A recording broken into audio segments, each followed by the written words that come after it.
Hey guys, so today I'm going to make some enchiladas. Let's kind of go over a quick deal. My next door neighbor was Mr. and Mrs. Camany. They were my neighbors for years.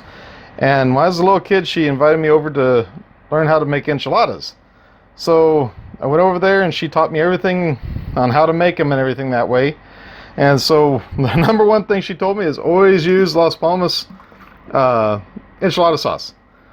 Well, last year or earlier this year, I made a batch and they didn't have enough of this at the store. So I ended up picking up half that, half of the La Victoria.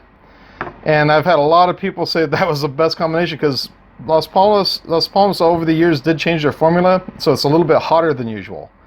So this kind of tones it back down a little bit. So I'm going to go ahead and I mixed the one can of each inside the bowl over here. And then what you do is you take your ground hamburger meat, or you can use whatever type of meat you want, but in this case we're using ground hamburger. We cooked it, browned it, so now we're going to take and put some of the enchilada sauce into there. I've got my black olives, I've got my cheese. In this case I'm using the Fiesta blend, so great values from Walmart, but you can get whatever cheese you want. I used to always use shredded cheddar cheese, and it always worked the best, but this right here actually tastes really good with it. And as far as tortillas, get whatever's the softest. In this case I'm using the Mission flour tortillas for soft tacos. They work great for it. Okay, so let's go ahead and get everything set up here. I'm going to take some of this out of the way, bring everything a little bit closer so I can work with it.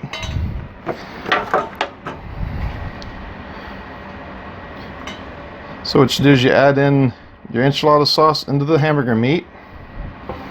You stir it in. You want to do it until everything's nice and coated and it looks like it's nice red in color. You don't want to get really wet, but it really doesn't matter. It just helps add more moisture to it. It gives it a nice taste. And this is a very messy deal, so I set everything up so I could do this. This is the first pan I'm doing today. That way it's nice, everything's nice on camera. But by the end of the day, it's going to be really messy. Okay, so what you do is you take your tortilla. What you do is you lay it inside your enchilada sauce over here in the pan. Lay it inside your pan here. Usually this is a pretty good sized spoon. Usually about that much, maybe a little bit more. I put about that much. I just do it by eye.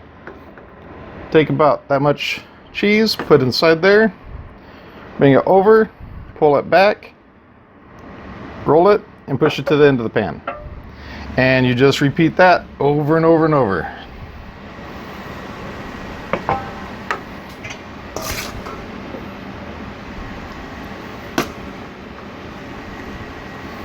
Not yay much. That much cheese. Pull it back, roll it forward. As you can see, it's getting messier by the moment.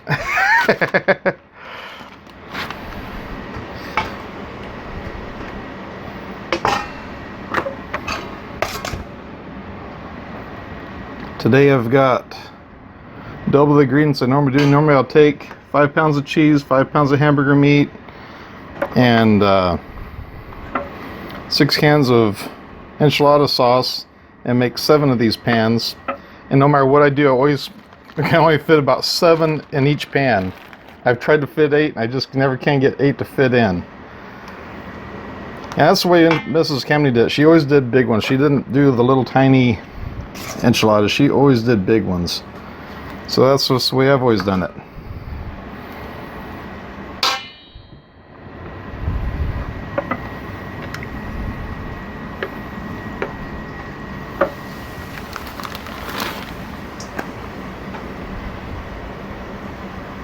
And then whenever the pan starts getting full, you end up having to lay it up on top of the others. You might get a little bit messy with it, don't worry about it.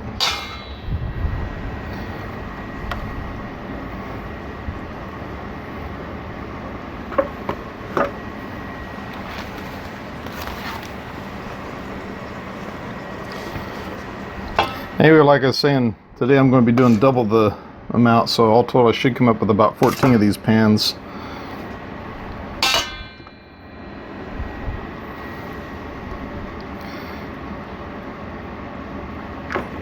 Let's see, we got 1, 2, 3, 4, 5, 6. I can fit one more, and as you can see, that's about all I will be able to fit in there.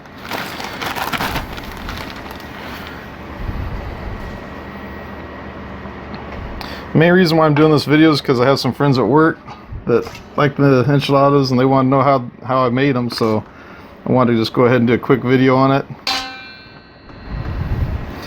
Here in Salinas, it's tradition. I mean, everybody that I work with at Sears, their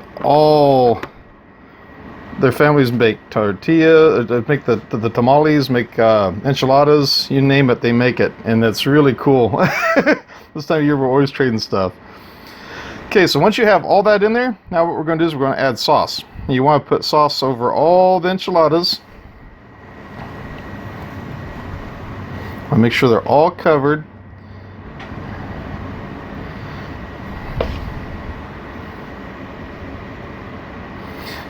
And you also want to notice that down inside the pan that there's enchilada sauce all over the bottom of the pan. If there's not, then you just add a little bit more until you see that there's enough in there. That's when you know you have enough enchilada sauce over everything. Then you take your cheese.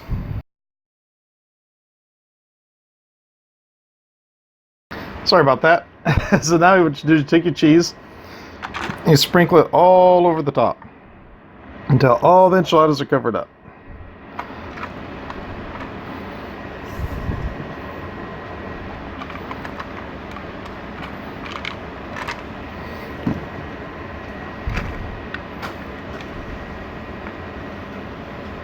And that should be about right.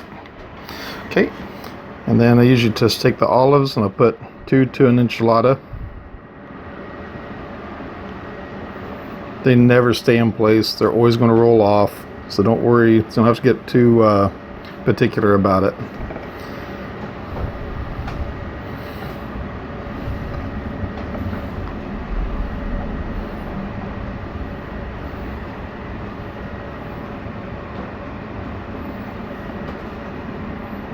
So we got 1, 2, 3, 4, 5, 6. It's good enough. Anyway, just spread them out a little bit, make it look nice, and then what I'll do is I'll take aluminum foil, I'll cover it up, and then I put it inside the freezer. For some reason, enchiladas taste better after they're frozen. I don't know why. I cook them both ways. I cook them fresh. I cook them after they're froze. Rule of thumb is the hamburger meat's already cooked. All you're going to do when you heat them up is you're going to be melting the cheese. So if you freeze them, if you put them in the refrigerator, whatever you do, just put them in the oven for like 350, 400, somewhere in there. Let it cook usually between 45 minutes to an hour if they're frozen. Otherwise, if they're fresh, you can probably do it in about 30 minutes or less. But you just do it until the cheese is melted. I just leave the aluminum foil on it, cook it, check on it every so often. As soon as the cheese melts, which the last part that melts is always right in the center. Once that cheese is melted, you know they're hot all the way through. If the cheese is still where you can see the individual strands of it, then it is not hot in the middle. So you want to wait until everything's completely melted, and then you're good to go. Anyway, that's going to do it. I'll see you guys in the next one. Hey guys, that's going to do it for this video. If you like it, please give it a thumbs up. If you like my channel, please subscribe. I sure appreciate it. You can do that by clicking on the link over here.